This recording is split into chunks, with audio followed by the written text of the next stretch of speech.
Assalamualaikum warahmatullahi wabarakatuh. Alhamdulillahirrabbilalamin. Wassalatu wassalamu ala asyrafil anbiya'i wal mursalin wa ala alihi wa man tabi'ahum bi ihsani illa yaumiddin. Amma ba'du. Seperti yang difirmankan Allah Subhanahu wa taala dalam Al-Qur'an surat Al-Qalam ayat 4 yang berbunyi wa innaka la'ala hulukil azim. Yang artinya, sesungguhnya engkau Muhammad berada di atas budi pekerti yang agung. Dari firman Allah tersebut dapat kita simpulkan bahwa kita sepantasnya menjadikan Nabi Muhammad sebagai panutan karena akhlaknya yang sangat terpuji. Sebagai contoh, pada zaman Rasulullah dahulu ada orang buta di pinggir jalan yang hobi sekali menjelek-jelekan Nabi Muhammad. Tapi Nabi malah sering sekali memberikan makanan, bahkan menyuapi si buta tersebut sampai Nabi Muhammad wafat. Kemudian sahabat Nabi yang bernama Abu Bakar bertanya kepada Aisyah, "Hei Aisyah, amalan apa yang biasa dikerjakan oleh Nabi tetapi belum aku ketahui?" Aisyah pun menjawab, "Nabi sering memberi makanan kepada orang buta yang ada di pinggir jalan." Dan tanpa pikir panjang, Abu Bakar segera menemui orang buta tersebut sambil membawa makanan. Abu Bakar juga menyuapkan makanan pada si buta tersebut. Tapi si buta malah menolaknya. Ia berkata, "Apakah kamu orang yang biasa menyuapiku?" "Tidak, aku adalah sahabatnya," jawab Abu Bakar. Dan ternyata, sebelum Nabi menyuapkan makanan kepada si buta, Nabi mengunyah makanan tersebut terlebih dahulu, sehingga si buta tidak kesulitan menelannya.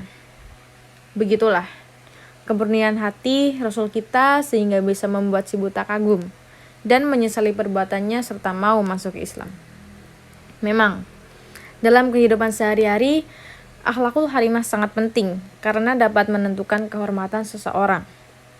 Mari kita pikirkan sejenak, bagaimana cara kita memperlakukan tetangga kita yang ketahuan mencuri ataupun membunuh. Dan saya yakin, pasti mereka bakal diasingkan. Dan bahkan tidak banyak orang juga yang akan mengejek atau mungkin tidak ada yang mau berteman dengan orang tersebut. Jadi, jika kita ingin dihargai maupun dihormati dalam pergaulan, kita harus benar-benar menjaga akhlak kita. Bukan hanya di dunia saja, tetapi di akhirat. Akhlakul karimah juga sangat penting. Berdasarkan sabda Nabi Muhammad SAW dalam hadis yang diriwayatkan Abu Daud yang berbunyi, "Ma'am min syai'i afqalu fi mizani min husnil khulqi." Yang artinya, tidak ada yang lebih berat di timbangan amal daripada budi pekerti yang luhur. Bukan dalam pergaulan atau di masyarakat saja. Kepada orang tua atau orang yang lebih tua, kita harus bisa berakhlak yang baik. Sebagai contoh, kita coba renungkan bagaimana perjuangan kedua orang tua kita dari melahirkan, membesarkan, dan mendidik kita hingga kedua orang tua kita kembali ke pangkuan Allah Subhanahu wa taala. Maka pantas saja jika dalam hadis Nabi yang berbunyi, "Ridhollahi fi ridho walidaini wa sahtulahi fi sahatil walidaini." Yang artinya, ridho Allah tergantung ridho orang tua dan murka Allah tergantung dari murka orang tua.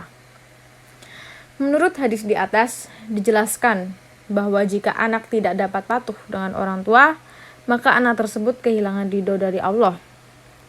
Islam menempatkan kedua orang tua ke dalam posisi yang sangat mulia. 2 emas gunung Uhud dibanding pengorbanan orang tua kita, maka lebih berat pengorbanan kedua orang tua kita. Mereka memang orang yang paling berjasa kepada kita. Maka,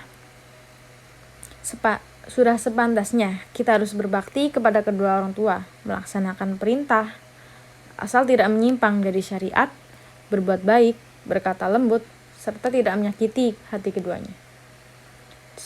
Lantas, bagaimana jika ada kedua orang tua kita yang sudah meninggal? Yaitu dengan cara menyolatkan jenazahnya, menyambung tali silaturahmi dengan sahabat-sahabatnya, serta mendoakannya. Di dalam surat Bani Israil ayat 24 diterangkan bahwa Rabbi firli wali walidaya warhamhuma kama rabbayani shaghira. Yang artinya, "Ya Allah, Ampunilah dosaku dan dosa kedua orang tuaku, sayangilah mereka sebagaimana mereka menyayangiku sewaktu kecil. Menurut ayat di atas diterangkan bahwa di akhirat nanti yang dapat menolong orang tua kita dari jurang neraka hanyalah dengan doa dari anak yang soleh, dan semoga kita termasuk di dalamnya. Allahumma amin. Demikianlah dakwah yang bisa saya sampaikan. Semoga bisa menyadarkan hati kita untuk senantiasa menjaga akhlak, terutama kepada orang tua kita. Billahi taufiq wal hidayah. Assalamualaikum warahmatullahi wabarakatuh.